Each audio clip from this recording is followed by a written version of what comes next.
এত এত এই যে রোগ বাছরা, এত সমস্যায় আমরা ভুগছি আছে।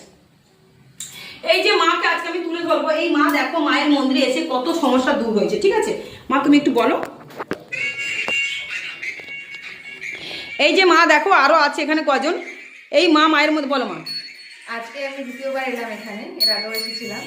তো প্রথমবার এসে যখন যা যা আমার মনের ইচ্ছা ছিল, যেগুলো অসুবিধা ছিল, সেগুলো তো আমি বলতে পারবো না, কিন্তু সেই অসুবিধাগুলো, আমার মনের ইচ্ছাগুলো, কিছু কিছু আছে যেটা আমি বলেছিলাম নিজের মুখে, কিছু কিছু আছে যেটা আমি বলিনি, সেগুলো তিনি তো অন্তর্যামী, তিনি সব শুনেছেন, শুনে সেগুলো, সেই ইচ্ছাগুলো পূরণ করেছেন তিনি।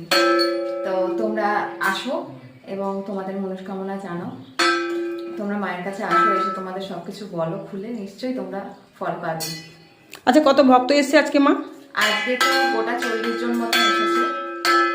তো তাদের ব্যবস্থাও আছে, তাদের বাইরে ব্যবস্থা আছে বসার জন্য, এবং ফ্যান ট্যান সবকিছুই রেডি করা আছে, যে এত গরমের মধ্যে ভক্তদের কোনো কষ্ট হবে না। সবার সব রকম কথাবার্তা ভেবে চিন্তেই ওনারা ব্যবস্থা করেন, এবং এখানে ওনারা যেটুকুনি পারেন সেটুকুনি আহার ভক্ষণের ব্যবস্থা রাখেন ওনারা। তো আপনারা সেটা আসলে নিজের চোখে উপলব্ধি করতে পারবেন, এবং আসার সময় আপনারা অবশ্যই ফুল নিয়ে আসবেন। মা শুধু ফুল পেলে সন্তুষ্ট হয়ে যায়, মায়ের চাহিদা বেশি নেই, এবং আপনারা ভালোবেসে তাকে যা দেবেন তিনি তাই নেবেন। তো আপনারা আসুন, এটাই বলবো। হ্যাঁ, এর থেকে বেশি কিছু বলতে পারবো না, কারণ আচ্ছা, আমি যা যা বলেছি মা তোমার সব মিলেছে তো?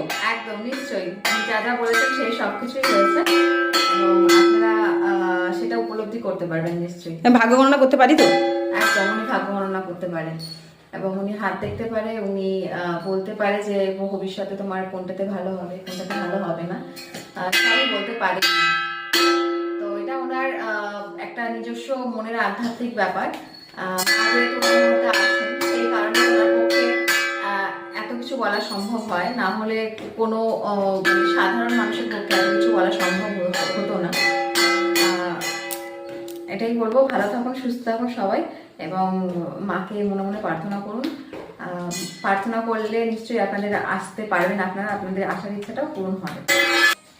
নমস্কার, আমরা এই প্রথম, আমি আর আমার মিসেস প্রথম এখানে আসার পর আমার জীবনে যা মিরাক্কেল হয়েছে সেটা আমি হয়তো আমার কল্পনার বাইরে না। আমি ভাবতেই পারিনি কখনো এত সুন্দর মিরাক্কেল ঘটবে আমার সঙ্গে। এখানে যিনি পূজারিনী শ্যামা আছেন, এবং উনি যা যা বলেন প্রত্যেক ঘটনাই আমার জীবনের সঙ্গে বাস্তবে রূপান্তরিত হয়, এবং নিজে আমি সেটা প্রমাণ পেয়েছি।